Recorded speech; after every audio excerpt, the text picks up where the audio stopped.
Hey there, welcome back to High Infidelity, the best channel for cheating stories. Like and subscribe to channel for more spicy stories. Now, let's get into today's story video. Cheating girlfriend. I've been dating this girl for over 7 years. We had been together for 6 years at the time. My field of business was electronic consulting, which included putting up systems with a plethora of sensors. Good pay, but a lot of travel time. I'm just establishing the scene here. Anyway, I had the impression that something was wrong at one point. I couldn't put my finger on it, but I had a gut sense. I'm quite excellent at going with my gut instincts, so I decided to put some evidence in the pudding. I had set a sound-activated recorder in each room of the condo while she was away. Because the storage was on my workplace computer, it was a very compact gadget. On a Friday afternoon, this was completed. I had a fantastic time with her during the weekend. Sunday night, before going to bed, I took my bags and equipment to my vehicle and installed a GPS tracker in her car. The following morning, I left for my next location. The plan was for me to be gone for 2 weeks. I spoke with her every day for the first week, but the second week was hit or miss. When she was usually at home, I would call, and it would go to voicemail.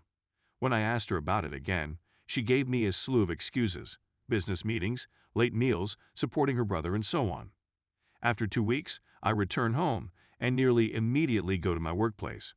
I saw a lot of activity on the recorders during the first week and almost nothing during the second, with the exception of a noisy truck going past. So I go back to the first week of recordings and discover that she is conversing with a man. To make matters even better, she has it on speaker, so I can hear both sides of the conversation. It turns out she has been cheating on me from the beginning of our relationship. So I made the decision right then and there that vengeance was in order.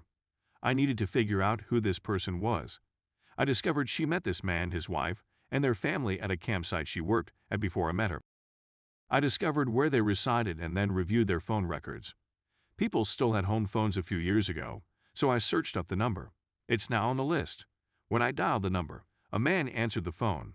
I was prepared for this, so I requested to speak with Mrs. Smith in a professional tone. He shouted for her, and she answered the phone. I inquired as to whether she was acquainted with my soon-to-be ex-girlfriend. She confirmed that they had asked her to their home many times since meeting her at the campsite.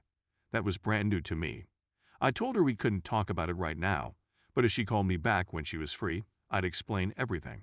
I offered her my phone number in the hopes that she would be intrigued enough to call.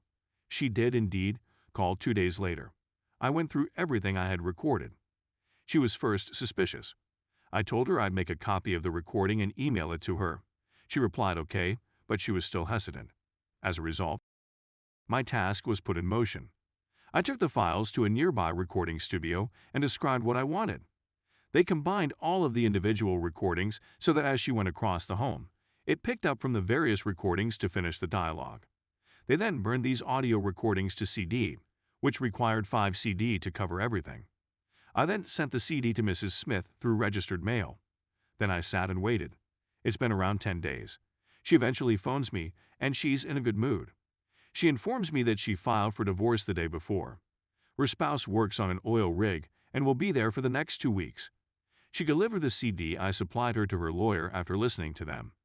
Mr. earned of money doing what he does, so throughout the years they acquired a lot of toys including campsite sites, a boat, an RV, and so on.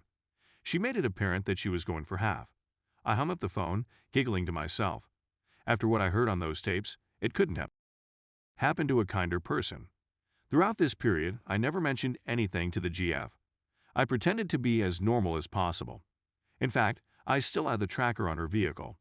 I didn't believe it would result in anything. For another week, nothing happened. Then came the day when all hell broke loose.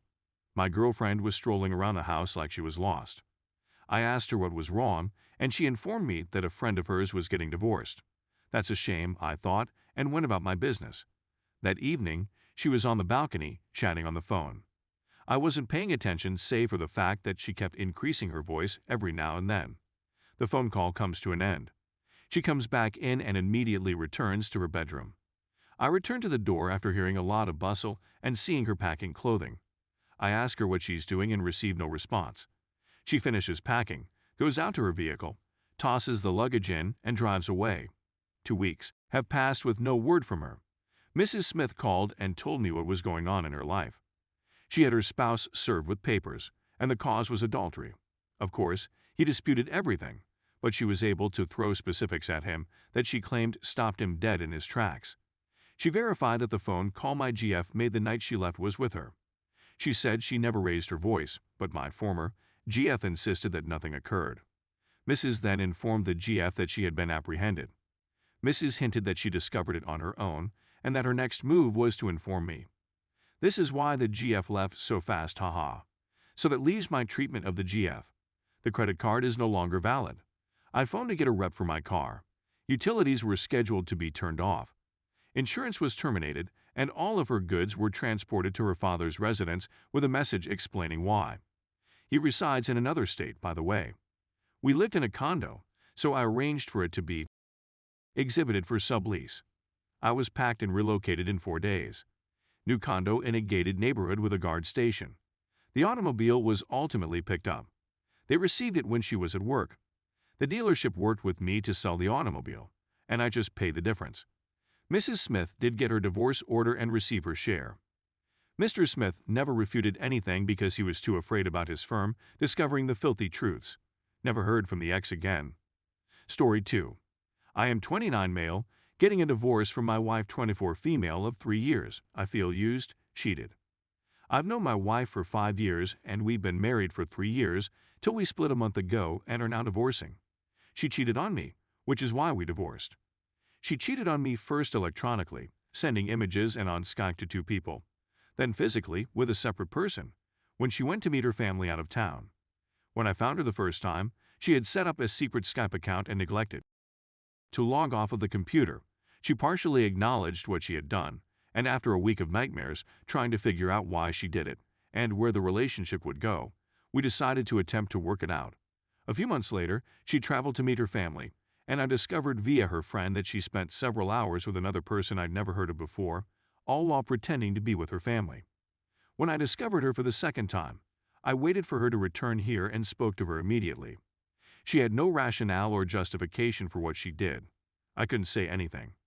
She collected her belongings and returned to her family a few days later.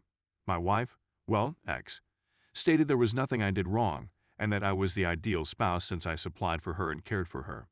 I was available if she needed anything or wanted to chat, and I would tell her if I didn't agree with something or had a different perspective. Since she didn't work, I worked a full-time job and worked overtime whenever I could to supplement my income. I paid for her activity lessons, painting, dance. She wanted me to participate, but my work schedule didn't allow it. She said that he really regrets what she did and will never forget it. She believes she married too soon and that, due to her selfishness, she is not a person who should be married at all. She continued assuring me that I had done nothing wrong, but the more she said it, the more puzzled I became. I don't see how someone can claim I was the most influential and positive person they met in their lives, or that I did more for them than anybody else. But don't do what she's done to me. That doesn't make sense to me. Why would you spoil it for me and you if I was so good? I feel attacked and misled, used and duped. I worked for years to give us something to look forward to, and now I feel like I'm back at square one, if not worse. I can't stop thinking about her. Despite what she did, a part of me still loves and cares for her since I made a promise for better or worse, but she believes it's too late to straighten things out. She said I made her a better person, and she understands how much she wounded me, and she has never been more regretful in her life. Now she wants to go, and I can't help but wonder, she'll be better for someone else after I worked so hard for this. How is that assisting me, and how is it even fair? This is all twisted up. Please help me comprehend.